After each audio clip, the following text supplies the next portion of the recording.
La isla de Bangka, en Indonesia, fue el escenario de uno de los crímenes más atroces del Imperio de Japón durante la Segunda Guerra Mundial. En ese lugar, un grupo de enfermeras australianas fueron violadas y masacradas brutalmente por los soldados del Eje. Un acontecimiento salvaje, tan complejo como cruel. La única sobreviviente fue duramente censurada y no pudo hablar de lo que había sucedido durante largas décadas. Esto provocó que los responsables nunca pagaran por sus violentos actos, una deuda que todavía pesa en los familiares de las víctimas. En este nuevo video recorreremos todo lo que se esconde detrás de una de las matanzas más terribles acontecidas durante la contienda, que dejó una huella sangrienta en la historia. Prepárate para descubrir la verdad que estuvo oculta tanto tiempo. ¡Comencemos! During the Second World War, a large number of atrocities and war crimes were committed by the various armies of the conflict. Some of the most brutal and savage were punished after the war had come to an end in trials, but a large number went unpunished. Esta historia nos remonta a 1942, el momento en que comenzó una de las mayores masacres que lograron mantener oculta bajo dudosos intereses, aunque para reconstruirla debemos viajar un poco más atrás en el tiempo, particularmente a mayo de 1940. La Alemania nazi, encabezada por Adolf Hitler, logró ocupar los Países Bajos, lo que provocó que se declare la ley marcial en una de sus colonias en el sudeste asiático. Se trata de las Indias Orientales Neerlandesas, archipiélago que luego de la Segunda Guerra Mundial consiguió su independencia y se convirtió en Indonesia. No obstante, aún bajo la influencia de Holanda y en medio del conflicto, el territorio marcó su postura en contra del Eje y le declaró la guerra al Imperio del Japón tras el ataque a Pearl Harbor del 7 de diciembre de 1941. De esta forma, las tensiones entre ambas partes se incrementaron hasta que los japoneses decidieron avanzar con una invasión. Inicialmente, la mayoría de los indonesios dieron la bienvenida a los nipones como libertadores de sus amos coloniales. Sin embargo, el sentimiento cambió de manera rápida y abrupta cuando entre 4 y 10 millones de habitantes fueron reclutados para realizar trabajos forzosos. Ya en enero de 1942, las fuerzas aliadas conformaron el Comando Avdacom, compuesto por tropas estadounidenses, británicas, neerlandesas y australianas. Su objetivo era coordinar esfuerzos bajo el mando del general Archibald Wavell para defender la barrera malaya, una línea que corría desde la península de Malaca a través de Singapur y las islas más sureñas de las Indias Orientales Neerlandesas. Ahora bien, pese a los esfuerzos de los soldados que buscaban asistir a la colonia de los Países Bajos, el ejército imperial japonés consiguió el control de diferentes islas del archipiélago casi de inmediato, ayudado por grupos rebeldes indonesios que fueron alentados a asesinar a los europeos para pelear por su independencia. Fue así como aprovecharon el conflicto interno para sacar rédito, dominar el territorio y comenzar a demostrar la brutalidad que los caracterizaba. Ante este feroz avance de los asiáticos, toda la región entró en pánico y diferentes grupos comenzaron a abandonar ciudades y países alrededor de las Indias Orientales Neerlandesas. Un ejemplo de ello fue Singapur, desde donde partieron buques con soldados heridos y enfermeras que habían viajado para asistirlos desde Australia, el aliado más cercano. Algunas de las embarcaciones lograron regresar de forma exitosa a sus hogares.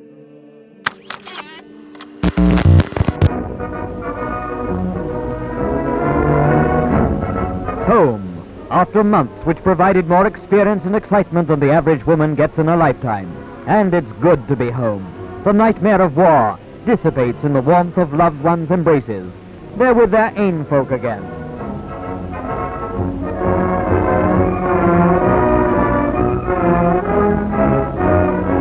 Their escape with 2,500 people on a ship normally equipped to take 16 passengers and under a hail of Japanese bombs is an epic story. Un importante número de personas pudo enfrentarse a las hostilidades de las fuerzas imperiales y aún así consiguieron llegar a destino.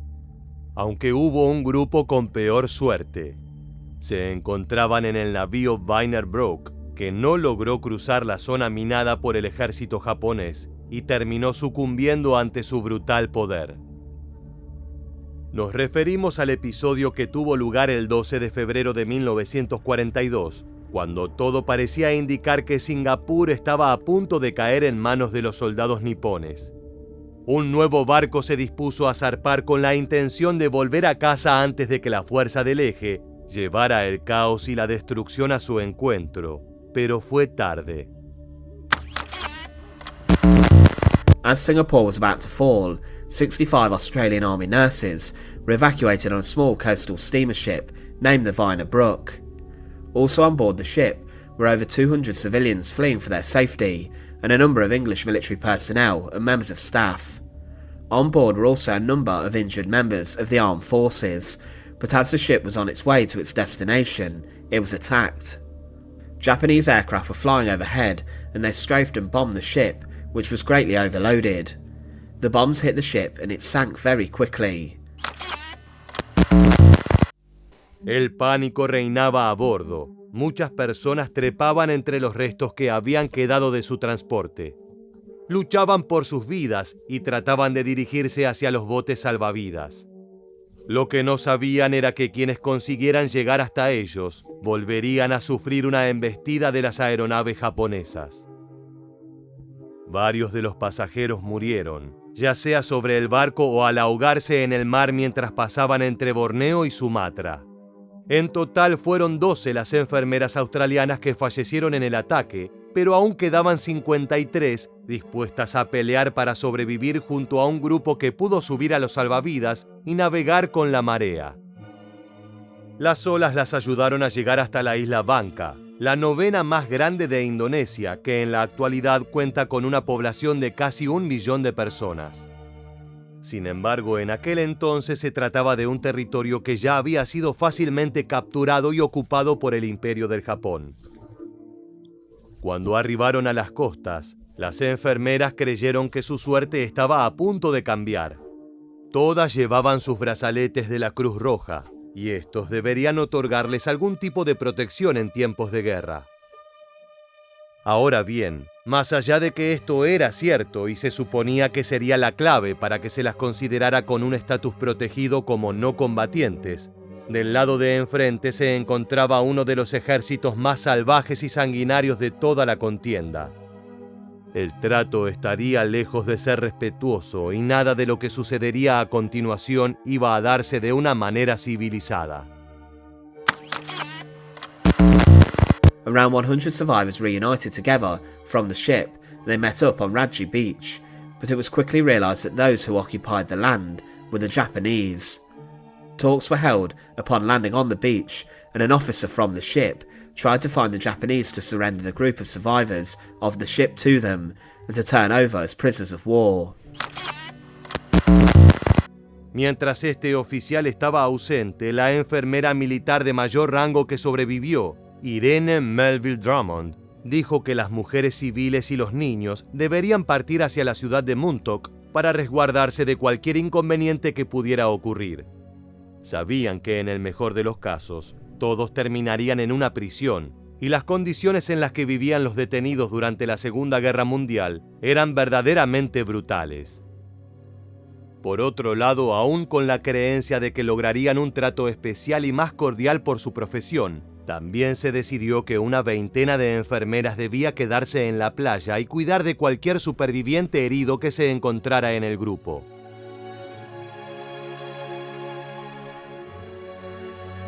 Comenzaron a establecer un refugio para clasificar a los pacientes y trabajaban con una etiqueta para poder ser identificadas fácilmente. Llevaban un gran cartel rojo con una cruz en el medio, y así indicaban que no eran una amenaza militar, sino que simplemente se encontraban administrando atención médica. Una cierta tranquilidad parecía asomar luego de la adrenalina del feroz ataque en alta mar. Se encendieron hogueras en la arena y todos los que habían conseguido sobrevivir se agruparon estrechamente para mantenerse calientes mientras comenzaba la noche. De esa forma pudieron descansar sin saber el fatal destino que se aproximaba. Al día siguiente, el oficial del barco llegó a la playa con unos 20 soldados japoneses. La tropa actuaba de manera calmada, sabiendo que tenía el control de la situación. Más allá del número, el centenar de sobrevivientes que superaban ampliamente a los hombres armados no eran una amenaza. Pronto ordenaron a todos los heridos que se reunieran y fueron divididos en 2 grupos diferentes. Más tarde, los miembros del ejército imperial indicaron a la mitad de los náufragos que los siguieran y se alejaron por la costa. La incertidumbre sobre lo que ocurriría volvió a dar paso al miedo entre los representantes de los aliados.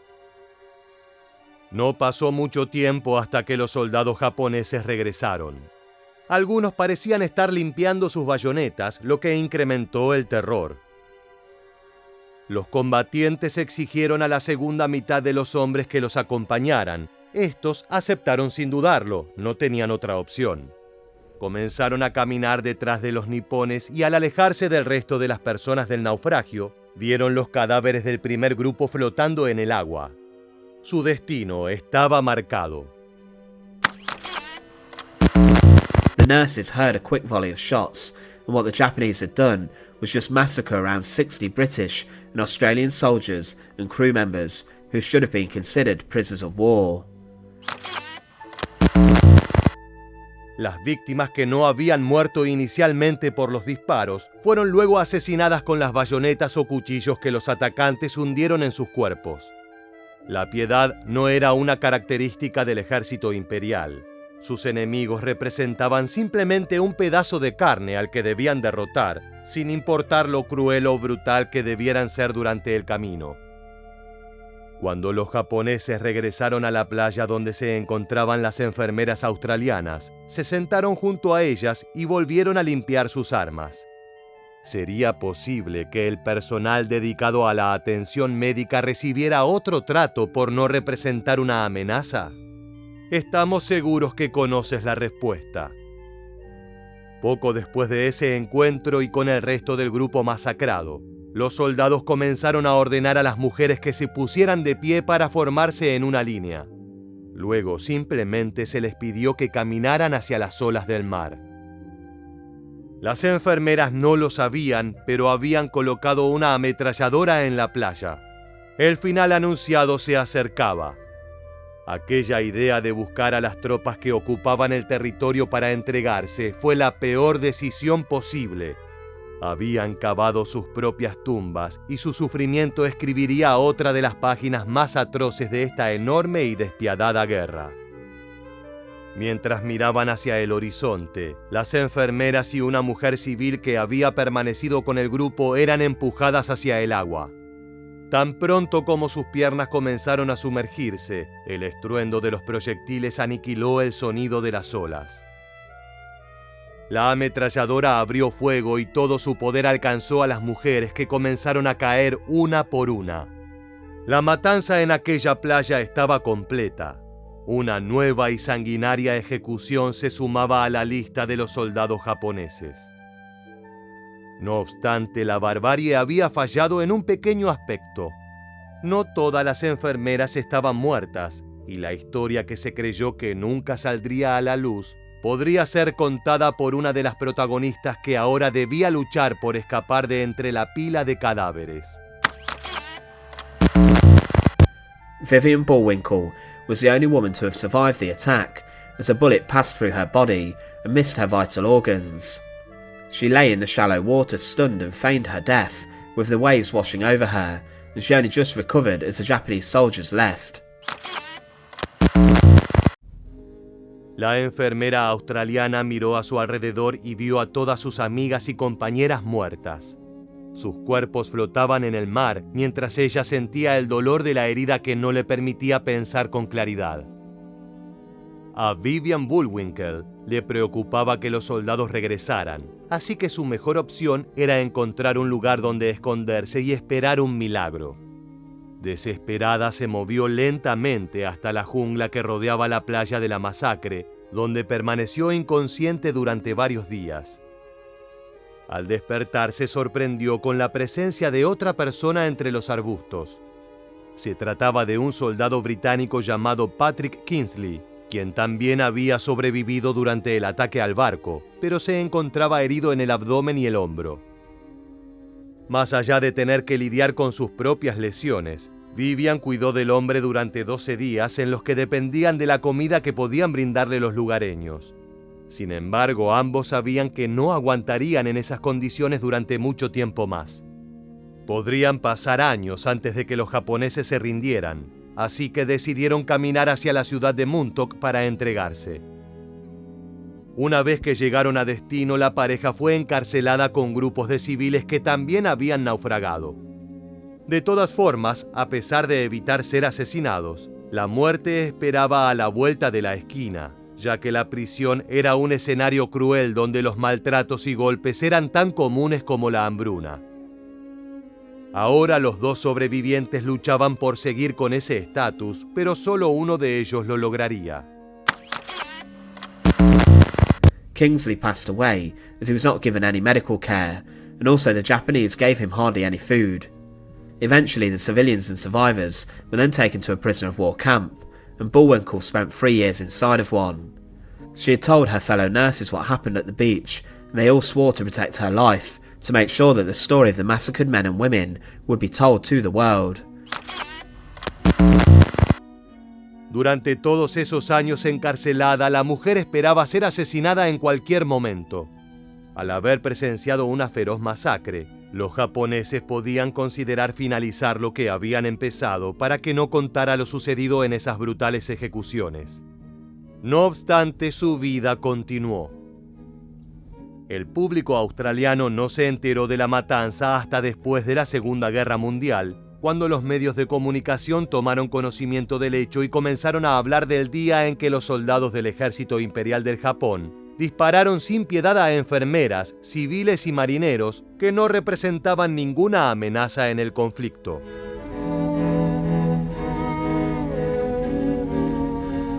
Si bien fue otro caso repudiable de la contienda, probablemente no se diferenció de tantos otros hechos perpetrados por los nazis o las propias fuerzas japonesas. Esta batalla global había sido el escenario de un gran número de atrocidades y crímenes que debían ser castigados. Así fue como llegaron los juicios como el de Nuremberg, ante el cual los representantes del Tercer Reich debieron rendir cuentas por sus actos. O también el Tribunal Penal Militar Internacional para el Lejano Oriente, encargado de hacer lo mismo con los nipones. Fue justamente en ese juicio que Vivian Bullwinkle brindó su testimonio de la masacre en la playa Radhik, localizada en la isla Banka. And after she testified at the Japanese War Crimes Tribunal in Tokyo in 1946, she told the world the horrific story of the massacre of the nurses. She said, "The Japanese came back and sat in front of us, and when they had finished cleaning their rifles and bayonets, they stood up, and the one in charge suggested that we should go towards the sea. He sent a couple of soldiers to push us along. We went towards the sea and kept walking. When we were up to our waists, they started firing up and down the line with the machine gun. There were 23, including myself, 22 nurses and 1 civilian." De las 65 enfermeras australianas a bordo del Wiener Brock, 12 se habían ahogado en el mar y 21 recibieron disparos mortales por la espalda durante las ejecuciones en la playa de Radhik. Las restantes fueron enviadas a campos de prisioneros de guerra y todas sufrieron terribles maltratos el resto del conflicto. Incluso, muchas sucumbieron ante el hambre y las enfermedades.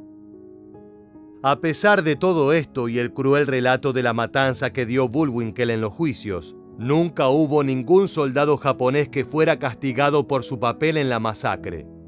Tampoco se buscó rastrear a los perpetradores y aún en la actualidad su identidad sigue siendo desconocida. Ahora bien, lejos de que la brutal historia termine aquí, casi 80 años después, las heridas de esta atrocidad se volvieron más grandes. En el año 2019, una historiadora militar llamada Lynette Silver dio a conocer un dato impactante sobre la ejecución que tuvo lugar en febrero de 1942. Al investigar sobre el hecho, se encontró que antes del asesinato con ametralladora en las playas de la isla Banca, las enfermeras habían sido violadas por los japoneses, pero las autoridades australianas silenciaron esa parte del acontecimiento. Según la mujer que sacó a la luz este perturbador detalle, los oficiales del ejército de Australia creyeron que esa verdad era demasiado terrible para decirla, y lo que buscaban era proteger a las familias de las víctimas del estigma de los abusos sexuales. Estos eran considerados vergonzosos, e incluso se lo conocía como un destino peor que la muerte. La relación con este tipo de hechos en el país se puede entender al conocer los castigos que se les daba a los perpetradores de una violación, quienes en Nueva Gales del Sur fueron condenados a la horca hasta el año 1955. El impactante dato que convirtió a la masacre de Banca en un episodio aún más bestial fue ratificado al encontrar una declaración de la propia Vivian Bullwinkle a la periodista Tess Lawrence. Poco antes de morir en el 2000, la enfermera que había logrado sobrevivir a la matanza admitió en una entrevista que había sido censurada para no hablar sobre las violaciones en el Tribunal de Crímenes de Guerra de Tokio. En la misma confesaba que la mayoría de sus compañeras fueron abusadas antes de recibir los disparos y que a pesar de que ella había querido revelar esa historia no pudo, ya que debía seguir órdenes de sus superiores. No obstante, admitió que fue un secreto que la torturó durante décadas. Continuando con la investigación sobre el tema, Silver también se encontró con el relato de un soldado japonés que estaba siendo tratado por malaria cerca de la isla Banca en la época de la matanza. Este le dijo a un oficial australiano que escuchó gritos, y al preguntar, le respondieron que los soldados estaban dando placer en la playa. Los registros sobre esto eran difíciles de encontrar. De hecho, la historiadora descubrió que parte de una página que detallaba lo que les pasó a las enfermeras en un informe clave del ejército había sido arrancada, en lo que ella cree que fue un acto de censura. En la actualidad, con el brutal secreto descubierto, un portavoz de las Fuerzas de Defensa de Australia señaló que la decisión sobre iniciar una investigación depende del gobierno. No obstante, las familias de las víctimas que lo consideren pueden reportar nuevas acusaciones históricas a una unidad que investiga dichos crímenes. Más allá de lo que finalmente ocurra, la historia de Vivian Bullwinkle y sus compañeras ha servido para seguir inspirando el compromiso de las mujeres australianas. Vivian Bullwinkle was an Australian Army nurse and she was a wonderful Australian. Vivian was injured on operations. She was shot on Banker Island alongside her colleagues who were all massacred. She's been a great inspiration to me. To have her immortalised in a sculpture represents all Australian nurses. We want future generations, when they wander these magnificent gardens at the Australian War Memorial, I want kids to stop and ask the question, who was Vivian Bullwinkle? What did she do? And I know when they hear her story, they'll be inspired by it. Además de ser un modelo a seguir por las futuras profesionales, la historiadora Lynette Silver también hizo un paralelismo entre lo que le sucedió a las enfermeras de la isla Banca y el movimiento Yo También, que ha buscado alentar a las mujeres a contar sus experiencias con los abusos sexuales. Muchas veces sufrir este tipo de flagelo, considerado tabú, termina en la censura, y es por eso que se plantea la necesidad de encontrar la confianza y el apoyo de personas que han pasado por lo mismo para poder hablar sobre lo sucedido. Luego de conocer uno de los crímenes de guerra más atroces perpetrado por el ejército imperial del Japón, ha llegado el momento de despedirnos. Pero antes nos gustaría saber qué opinas. ¿Crees que las autoridades australianas hicieron lo correcto al ocultar los abusos sufridos por las enfermeras? ¿Podría este hecho haber cambiado el castigo de los japoneses? Ahora sí, muchas gracias por acompañarnos. Te esperamos en nuestra próxima entrega de Historia Militar.